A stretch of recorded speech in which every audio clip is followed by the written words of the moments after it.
पुण्यश्लोक छत्रपती श्री शिवाजी महाराज की जय।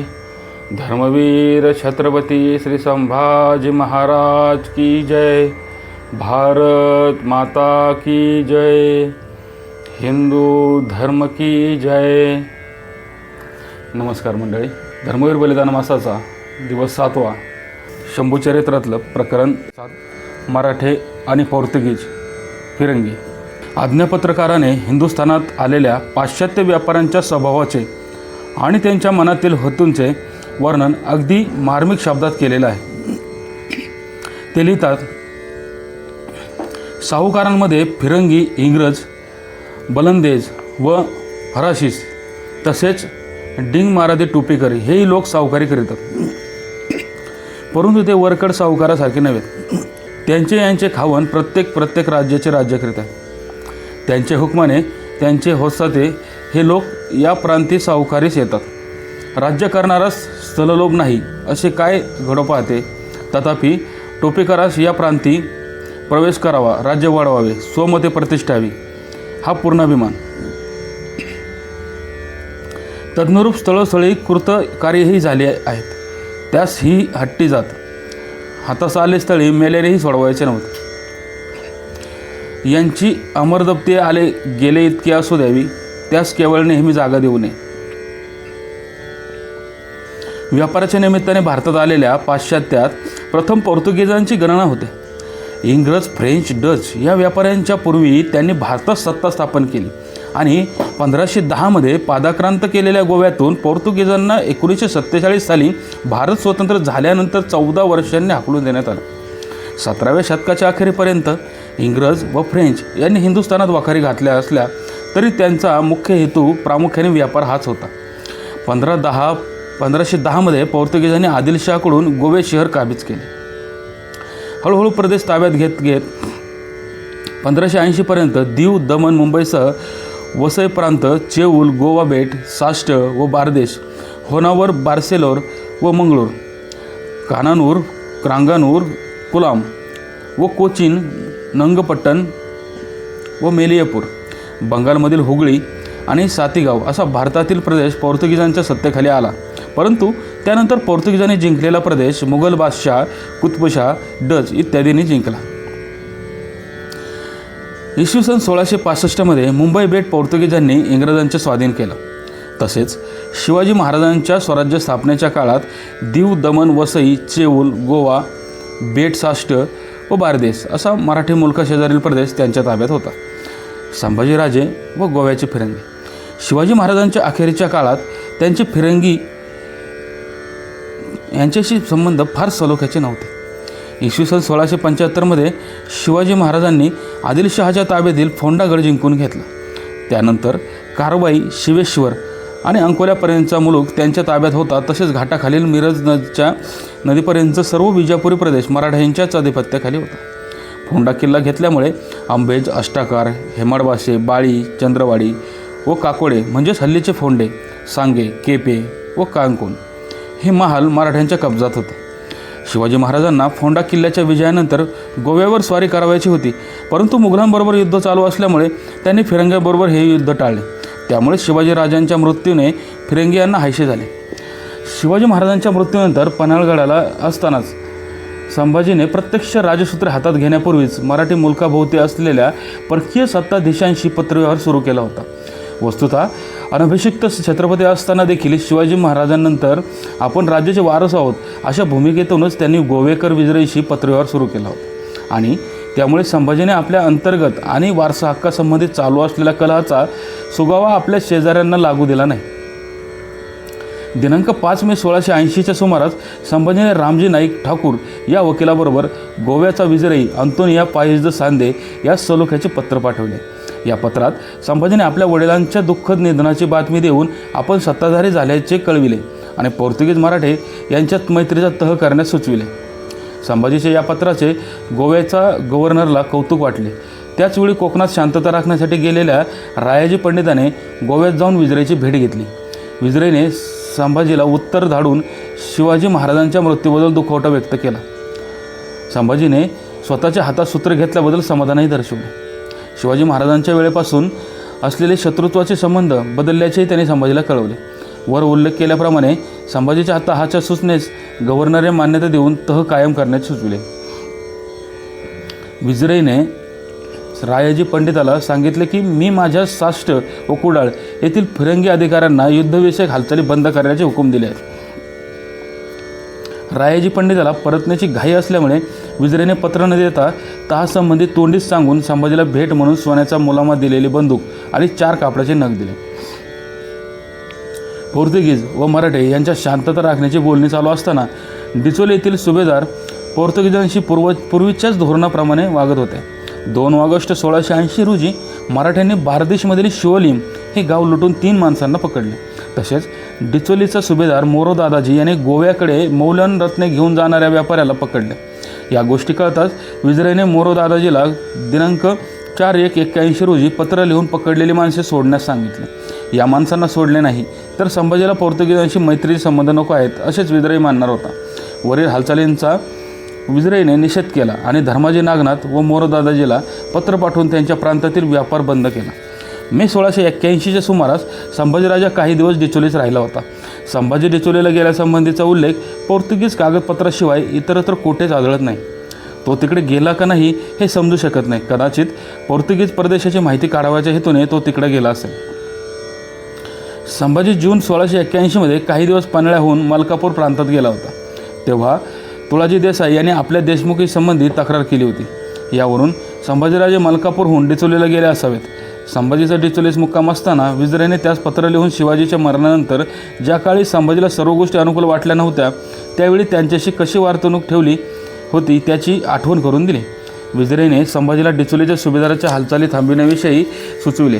दिनांक 4/6/1680 रोजी विजयने अण्णाजी दत्तोला पत्र लिहून पोर्तुगीज व हिंदू राजे यांच्यातील तहाचे काय फायदे आहेत हे स्पष्ट केले. या सर्व गोष्टी कळल्यानंतर संभाजीने जूनच्या अखेरीस यसाजी गंभीरराव या आपल्या वकिलास सलोख्याची बोलणी करण्यासाठी गोव्यास पाठविले. पूर्वीचा वकील रामजी नाईक ठाकूर याचा संभाजीविरुद्ध झालेल्या कटात हात असल्याने संभाजीच्या आज्ञेवरून कोंदी द आलोर याने त्यास अटक केली होती. रामजी नाईक याची सुटका झाल्यानंतर कानारा येथे जाऊन त्याने आदिलशहाकडे नोकरी पत्करली. जुलैच्या मध्यात अण्णाजी दत्तो डिचोलीस गेला. पोर्तुगीजांनी त्याचा फायदा घेऊन नारायण शेनवी यास अण्णाजीकडे पाठविले. त्याने डिबोलीच्या सुभेदाराच्या वागणुकीबद्दल तक्रार केली. ऑगस्ट 1681 पूर्वी संभाजीविरुद्ध झालेल्या कटात अण्णाजी सामील होता. पोर्तुगीज कागदपत्रावरून या सुमारास तो डिचोलीस गेला होता. विजयची दिनांक 21/7/81 व दिनांक 23/7/81 अण्णाजीला लिहिलेली 2 पत्रे आहेत. त्यामुळे संभाजीच्या आज्ञेवरून अण्णाजी डिचोलीला काही कामासाठी गेला का विषप्रयोगाच्या कटात आपला हात आहे संभाजीला कळू नये म्हणून तेथे गेला हे समजू शकत नाही. डिचोलीहून 1 महिन्याने तो पन्हाळा किंवा रायगडला परतला तेव्हा त्याला कटात सामील असल्याबद्दल ठार मारण्यात आले. गोव्याला गेलेला यसाजी गंभीरराव पुष्कळ दिवस गोव्याच्या दरबारात राहिला होता. यसाजी जरी तहाच्या वाटाघाटीच्या निमित्ताने गेला होता तरी संभाजीने स्वतःच्या शिक्क्याचे पत्र देऊन कुठल्याही तऱ्हेने आपला हात अडकवून घेतला नव्हता. राज्यावर आल्याबरोबर कोणाचेही शत्रुत्व ओढवून घ्यावयास नको म्हणून संभाजीने वकिलामार्फत बोलणी सुरू केली असावी. यसाजी गंभीररावाने डिचोलीच्या सुभेदाराच्या वागणुकीबद्दल संभाजीला कळविले. संभाजीने पोर्तुगीजांच्या कागाळ्यांचा विचार केला आणि डिचोलीचा सुभेदार मोरो दादाजी यास बदलून त्याच्याऐवजी जिवाजी विनायक याची नेमणूक केली. याच सुमारास गोव्याच्या अधिकाराबाबत फेरबदल होऊन फ्रान्सिस्को ताहोर कोंदी द आलोर याची विजय म्हणून नेमणूक झाली. संभाजी व पोर्तुगीज यांच्यात चांगले संबंध राहावेत म्हणून बोलणे चालू असतानाच 1682च्या जानेवारीत संभाजीने कारवारजवळील अंजदेव बेट घेऊन त्यावर किल्ला बांधण्याची तयारी केली. संभाजीने दगड व चुना अंजदेव बेटाकडे पाठवून या कामात जो पैसा लागेल तो खर्च करण्याची आज्ञा दिली होतीच. याशिवाय त्यांनी नकाशा काढण्याची आज्ञा देऊन सामानाची जमवाजमव करण्यास सांगितले. ही माहिती विजयचे सेक्रेटरी दोतोर लुईस गोन्साल्विस कोत याने 29/4/82 रोजी पत्र लिहून विजयस कळविली. ही बातमी कळताच विजयने पणजीच्या किल्ल्यात आपल्या मंत्र्यांची बैठक घेतली. अंजदेव पूर्णपणे मराठ्यांच्या हातात पडण्यापूर्वी विजयने त्या बेटावर माणसे व सामान पाठवून किल्ला बांधण्याची व तोफा ठेवण्याची आज्ञा केली. पोर्तुगीजांच्या दृष्टीने हे बेट मराठ्यांच्या हातात जाणे धोक्याचे होते, कारण धान्य सामग्री कर्नाटकातून समुद्रमार्गे गोव्यात जात असे. शिवाजी महाराजांनी खानदेश किल्ला बांधल्यापासून पोर्तुगीजांच्या चेऊलला उपद्रव होऊ लागला होता. त्याचप्रमाणे संभाजीने अंजनी बेटावर किल्ला बांधला असता तर गोव्यास उपद्रव होऊ लागला असता. यामुळे पोर्तुगीजांना संभाजीविरुद्ध हस्तक्षेप करण्यास आणखी एक सबब मिळाली. संभाजीने सिद्धीशी युद्ध करण्याच्या उद्देशाने अरबांशी संगनमत करून त्यांच्या आरमाराची मदत घेतली होती. अरब व संभाजी यांची मैत्री दिवसेंदिवस वाढत होती.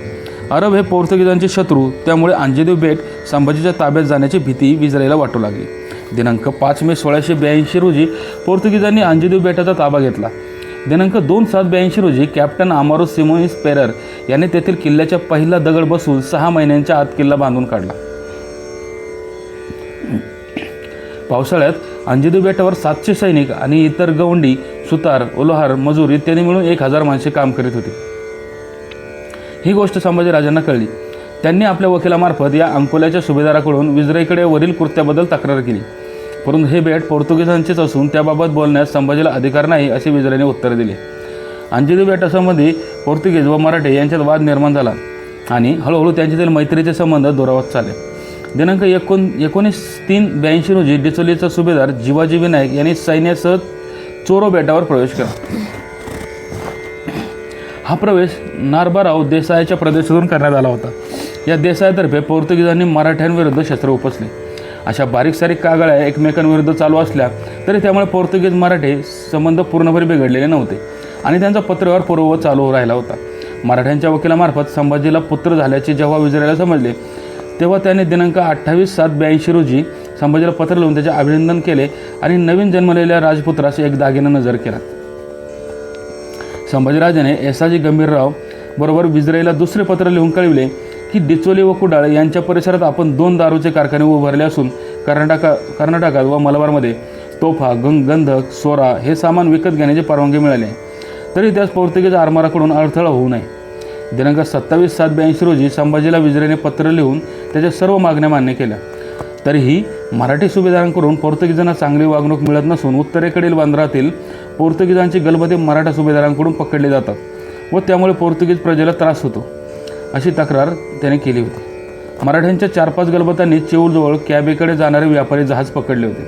हे जहाज गोव्यातील गुजराती व्यापारी रामचंद्र बाजाजी यांचे होते. ते त्याला परत करावे आणि पोर्तुगीज व मराठे यांच्यात सलोख्याचे संबंध राहण्यासाठी वरील गोष्टी बंद कराव्यात अशा आशयाचे तक्रारवजा पत्र विजराईने लिहिले होते. संभाजीराजांनी अरबांबरोबर मैत्री करून त्यांना स्वतःकडे नोकरीत ठेवून घेतले होते. स्वतःच्या हद्दीत वाखारे उघडण्यासाठी संभाजीने अरबांना परवानगी दिली होती. अरब हे पोर्तुगीजांचे शत्रू असल्यामुळे विजराईने संभाजी आणि अरबांच्या संबंधाविषयी निषेध व्यक्त केला. अशाच तऱ्हेचे तक्रारवजा पत्र विजराईने निळकंठ मोरेश्वरास लिहिले आणि येसाजी गंभीररावबरोबर तहासंबंधी संभाजीचे अधिकारपत्र देण्याविषयी कळविले. विजराईच्या इच्छेनुसार निळकंठ मोरेश्वराने डिचोलीच्या सुभेदारास व्यापाराचे जहाज परत करण्यास सांगितले. जिवाजी विनायकासंबंधी संभाजीकडे तक्रार जाताच नोव्हेंबर 1682 जिवाजी विनायकला कैद करून त्याच्या जागी मोरो दादाजीला नेमण्यात आले. अशा तऱ्हेने संभाजीने मैत्री संबंध राखण्याचा प्रयत्न केला, परंतु येसाजी गंभीरराव याला ज्या कारणासाठी गोवेकरांच्या दरबारात पाठवले होते तो तह अपुराच राहिला. तह करण्याविषयी विजराईने निकड लावली, पण संभाजीने आपले अधिकारपत्र न दिल्यामुळे प्रत्यक्ष तह होऊ शकला नाही. संभाजीने असे अधिकारपत्र देण्याचे मुद्दाम टाळले असावे. संभाजीविरुद्ध पोर्तुगीजांना औरंगजेबाची चिथावणी. सुलतान अकबराने संभाजीकडे आश्रय घेतल्यापासून औरंगजेबाने ते दोघांविरुद्ध हालचाली सुरू केल्या होत्या. त्याने संभाजीविरुद्ध युद्ध करून अकबराला पकडण्याचे प्रयत्न सुरू केले. औरंगजेब दक्षिणेत बऱ्हाणपूर येथे सैन्यानिशी आल्यापासून त्याने दक्षिणेतील इतर सत्ताधीशांचे संभाजीविरुद्ध सहाय्य मिळवण्याचे प्रयत्न सुरू केले. त्या दृष्टीने त्याने पोर्तुगीज विजराईला दिनांक 20/6/82 रोजी पत्र धाडले. हे पत्र विजराई 6 महिन्यांनी मिळाले. 1682च्या ऑगस्टमध्ये विजराईस बातमी लागली की मोगल बादशाह मोठ्या सैन्यानिशी संभाजीविरुद्ध येत आहे. यासाठी 1682च्या डिसेंबर महिन्यात औरंगजेबाच्या विनंतीनुसार विजराईने ठाण्याजवळील पोर्तुगीज हद्दीतून मोगली गलपतांना जाण्यास परवानगी दिली. याच महिन्यात विजराई कोंदिदो आल्व्हार यांनी उत्तरेतील अधिकारी लोबो द सिल्व्हरा आणि चेऊल, वसई व दमन येथील अधिकाऱ्यांना पत्र लिहून पोर्तुगीज हद्दीतून मुघल आरमार जाऊ देण्याची परवानगी देण्यास सांगितले. शेख महम्मद हा औरंगजेबाचा वकील दिनांक 20/1/83 रोजी गोव्यास पोहोचला. त्याचे गोव्यात चांगल्या तऱ्हेने स्वागत झाले. शेख महम्मदने विजयीत सांगितले की मोगल बादशाह औरंगजेब याने संभाजीविरुद्ध युद्ध करण्याची योजना असल्यामुळे पोर्तुगीजांनी संभाजीविरुद्ध युद्ध पुकारावे अशी त्याची इच्छा आहे. मुघलांच्या सैन्यात पोर्तुगीज प्रदेशातून धान्य विकत घेण्यास परवानगी द्यावी आणि सुरतेहून मुंबईला येणाऱ्या मुघलांच्या तरफ्यांस व काफिल्यास पोर्तुगीजांनी उपद्रव देऊ नये अशी विनंती त्याने विजयीकडे केली. मुघल बादशाहाची इतर बाबतीतील विनंती विजयीने मान्य केली,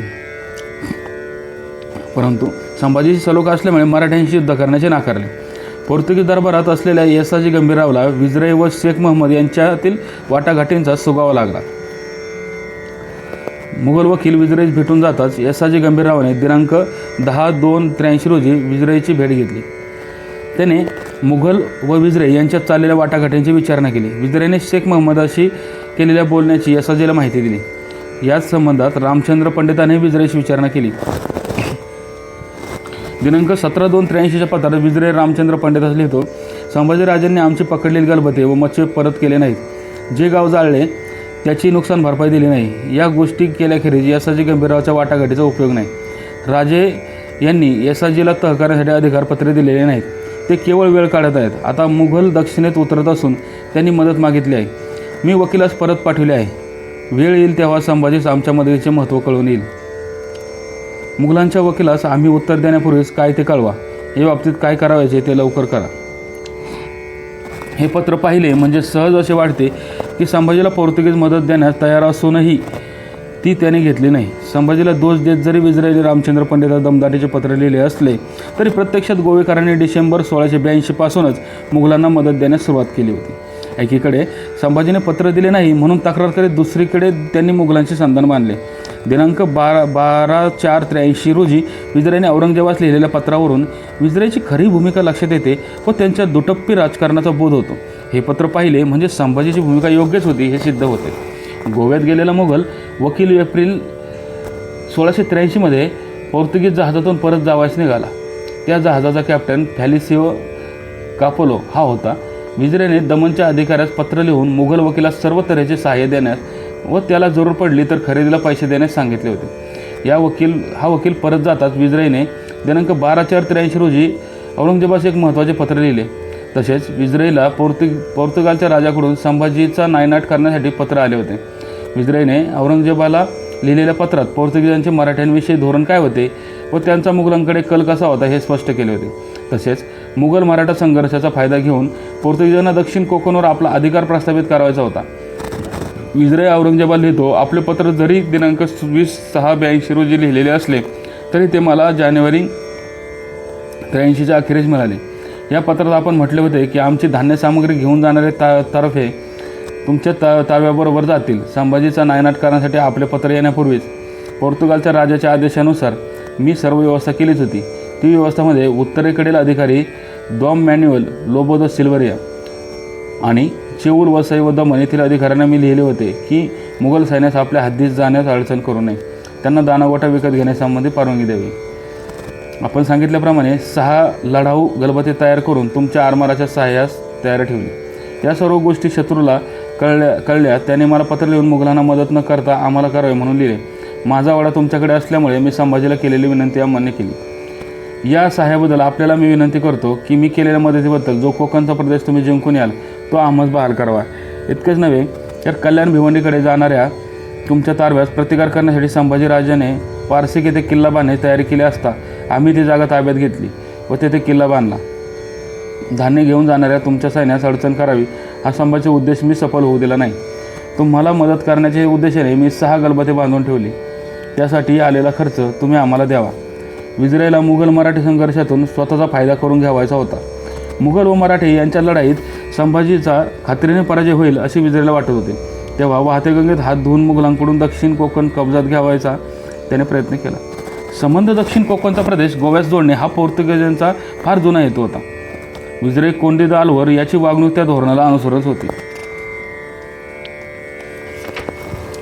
पोर्तुगीज व मुघल यांच्यातील तहामुळे संभाजीनेही आपले सामोपचाराचे धोरण बदलून चढाईचे धोरण स्वीकारले. यातून पुढे पोर्तुगीज मराठा युद्ध सुरू होऊन ही लढाई प्रथम चेऊल वसई दमन या पोर्तुगीजांच्या उत्तरेकडील प्रदेशात सुरू होती. उत्तरेकडील प्रदेशात प्रत्यक्ष लढाई सुरू होण्यापूर्वीच पोर्तुगीज व मराठे यांच्यात 1681च्या मे महिन्यापासूनच चकमकी चालू होत्या. त्या भागात पोर्तुगीजांनी मराठ्यांना मारल्यामुळे मराठ्यांनी सूड म्हणून दमण येथील काही घरे जाळली. इसवी सन 1682च्या फेब्रुवारीच्या सुमारास संभाजीने आपली माणसे चेऊरला पाठवून तेथील विजयकडून योग्य जागा घेण्यासाठी परवानगी मागितली. सिद्धीप्रमाणे आपण ही जागा घेऊन तेथे तटबंदी उभारून अडचणीच्या वेळी राहण्याची सोय करावी असा त्या मागणीमागे उद्देश होता. परंतु गोव्याच्या विजयकडून परवानगी आल्याशिवाय संभाजीला जागा देण्याचे उत्तरेकडील गव्हर्नरने नाकारले. इसवी सन 1682मध्ये नारायणदेव राणे हा रामनगरचा राजा होता. ह्याला चौथ्या राजा म्हणतात. पोर्तुगीज या चौथ्या राजाला कर व चौथाई देत असत. संभाजीने रामनगरच्या राज्याचा बराच भाग काबीज केल्यावर पोर्तुगीज रामनगरच्या राजाला जो कर देत होते तो त्यांनी मराठ्यांना द्यावा अशी संभाजीने मागणी केली. रामनगरचा संबंध प्रदेश तुम्ही जिंकला तरच तो कर देऊ असे पोर्तुगीजांनी उत्तर दिले. पोर्तुगीजांनी ठाणे खाडीतून धान्य घेऊन जाणाऱ्या मुघली आरमारास परवानगी दिली. तेव्हापासून मराठी पोर्तुगीजांचे संबंध बिघडले आणि संभाजीराजांनी पोर्तुगीज अंमलाखाली उत्तर कोकणात चढाईस सुरुवात केली. येथूनच मुघली सैन्यास बाट देण्यात आली होती. याच प्रदेशातील पोर्तुगीजांचे 2 किल्ले इसवी सन 1683च्या जानेवारीमध्ये मराठ्यांनी जिंकले. तेथे त्यांना तोफखाना तयार करून सुरतेहून बहादूर खानाकडे जाणाऱ्या जहाजांना अडवायचे होते. हे कळताच बहादूर खानाने सिद्दी याकूत खानाला तेथे धाडले.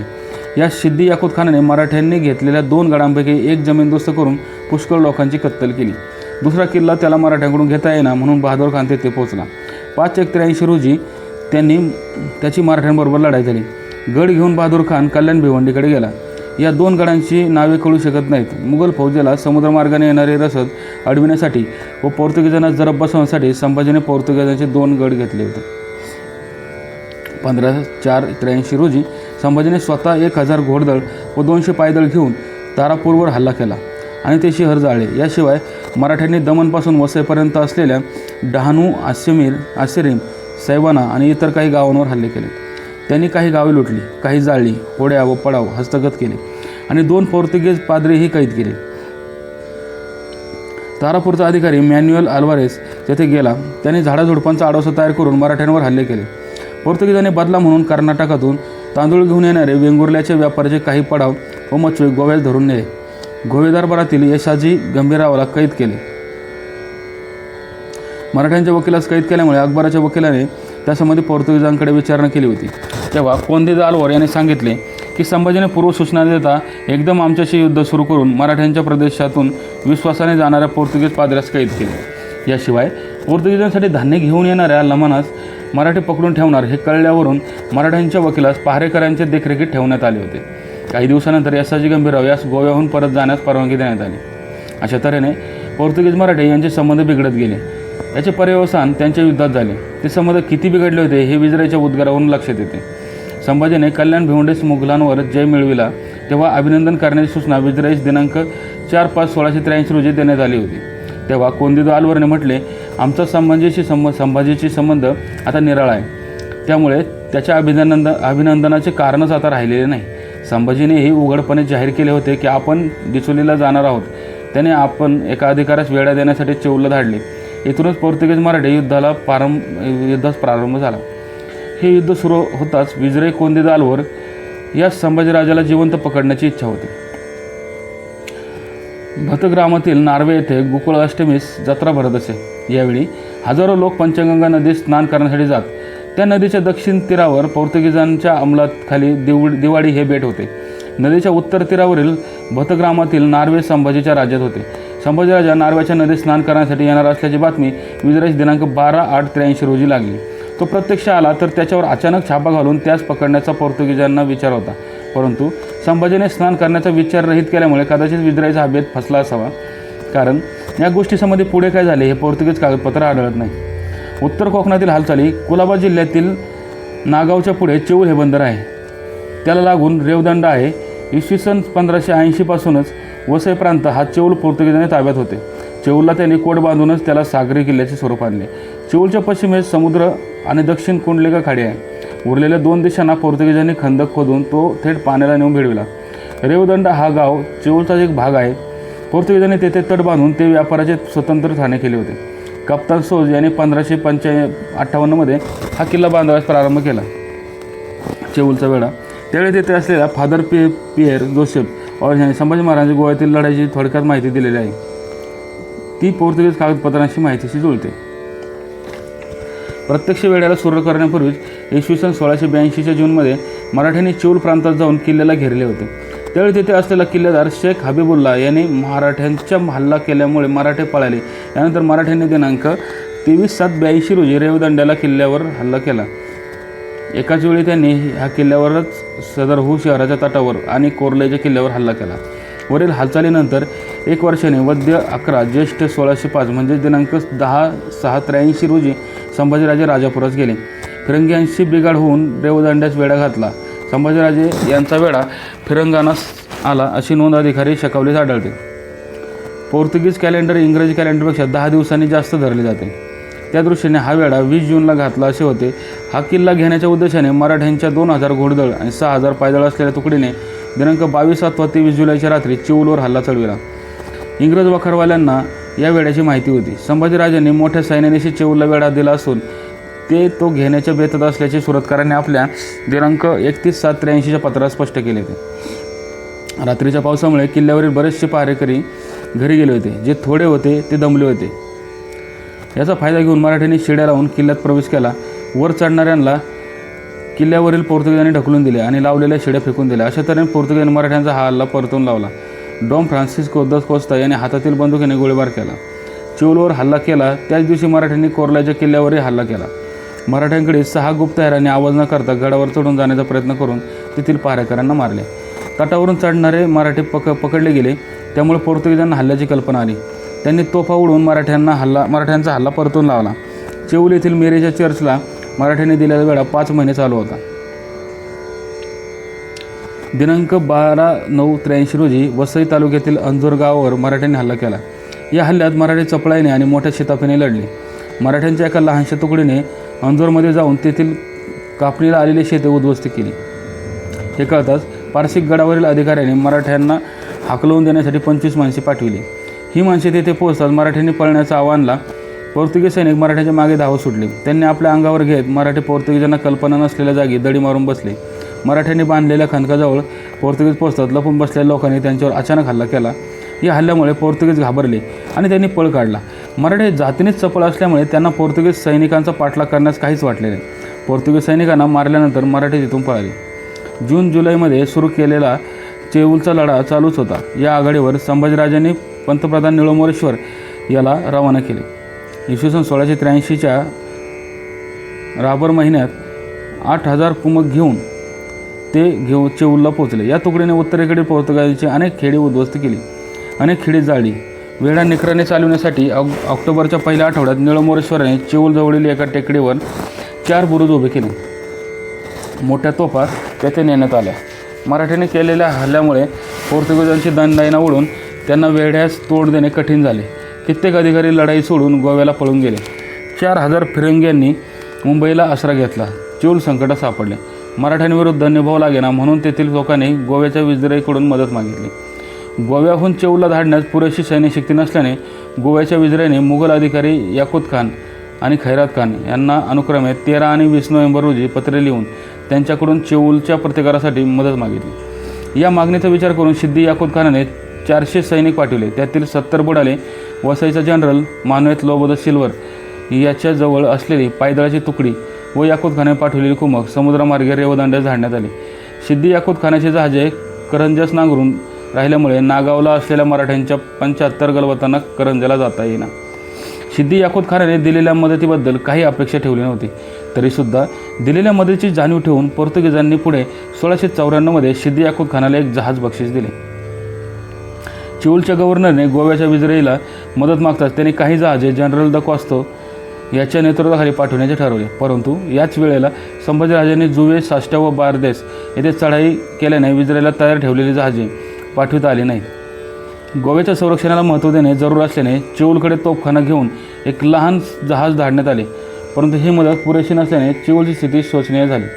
मराठ्यांच्या चेऊलच्या किल्ल्याचा वेढा उठविणे भाग पडावे म्हणून विजराईने फोंड्यावर स्वारी केली. परंतु मराठ्यांनी चेऊलचा वेढा न उठविता फोंडा लढविला. निळोपंतांनी उत्तरेकडील पोर्तुगीज हद्दीत हल्ले चालूच ठेवले. चेंबूर, तळोजा, कोळवे हे जिंकले. इसवी सन 1583च्या डिसेंबर महिन्यात फिरंग्यांच्या हद्दीतील माहीम, दांतोरा, सारगाव, सुपारा व 7 किल्ले मराठ्यांनी जिंकून घेतले आणि साबाजी गाव जाळून टाकले. मराठ्यांनी कारंजा येथील एक टेकडी घेतली. या टेकडीवर एक चर्च होते. नागोठण्याजवळ 200 सैनिक सज्ज असल्याने मराठ्यांना ते गाव सोडण्याचे कारण नव्हते. लवकरच मराठ्यांनी कारंजा एलिफंटा घेऊन फिरंगी यांच्या ताब्यातील 40 मैलांचा टापू उद्ध्वस्त केला. 6 महिन्यानंतर मराठ्यांनी चेऊलचा वेढा उठविला. या सुमारास पोर्तुगीज व मराठे यांच्यात तहाच्या वाटाघाटी सुरू झाल्या, परंतु शेवटपर्यंत त्यांच्यात सलोखा मात्र झाला नाही. उत्तर कोकणात संभाजीने चालविलेल्या मोहिमेची माहिती दोतोर लुईस गोसाल्विस कोत याने मे 1684 सुरुवातीस विजराईस कळविली. शत्रूने चेऊलचा वेढा उठविला, परंतु वसईच्या प्रदेशातील त्याने पुष्कळ नुकसानी केली आहे. कल्याण साहेबांना आणि मनोर ही तर घेतलीच, पण अशिरेचा गडही पुन्हा काबीज केला. करंजा, माहीम व तारापूर ह्या किल्ल्याकरिता तो लढत असून कसबे वसईचा मद्रापूरपर्यंतचा त्याने ताबा घेतला आहे. अंतोनियो तैसेर द मासेदू हा बेलापूरचा आणि अंतोनी कामेलू हा साष्टी बेटाचे रक्षण करीत आहे. अशिरेच्या किल्लेदारास मराठ्यांनी कैद केले. तारापुरास पळालेल्या सैनिकांना कैद टाकण्यात आले. वसईहून आलेला पाद्री अंतोनिया हॉजरिस्कॉत यांनी सांगितले की पोर्तुगीजांचे पुष्कळ लोक कैदेत आहेत. त्यात स्त्रिया, पुरुष व मुले आहेत. त्यापैकी पुष्कळांचे हातपाय, कान, नाक शत्रूने छाटले असून सर्व लोक भयभीत झाले होते.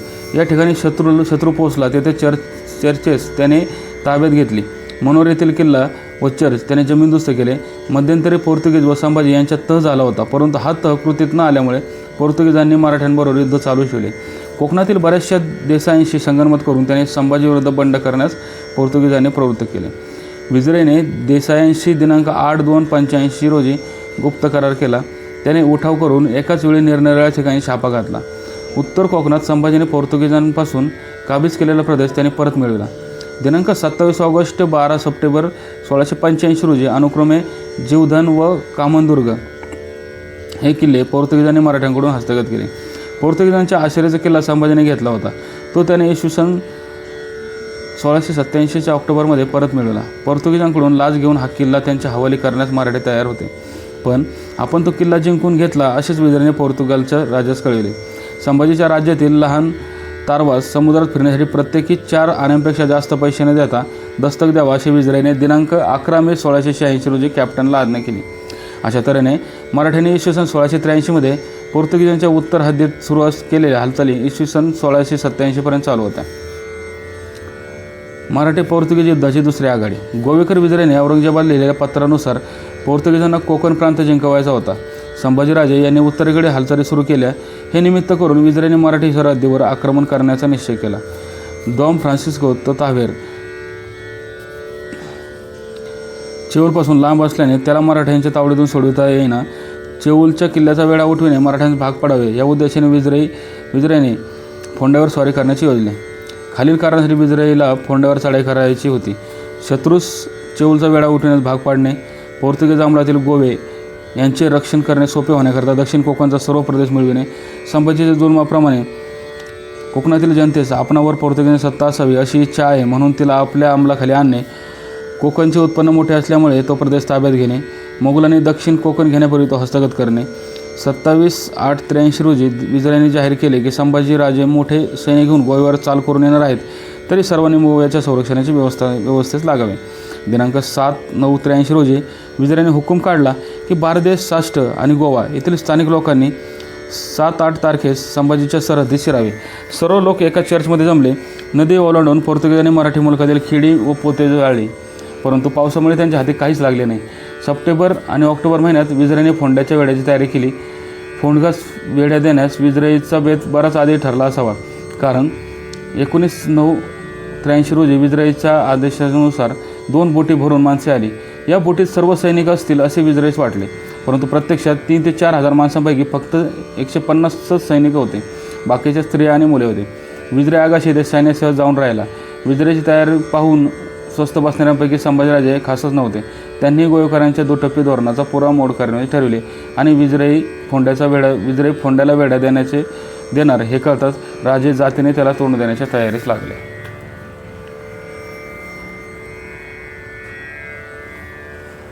पुण्यश्लोक. छत्रपती श्री शिवाजी महाराज की जय. धर्मवीर छत्रपती श्री संभाजी महाराज की जय. भारत माता की जय. हिंदू धर्म की जय.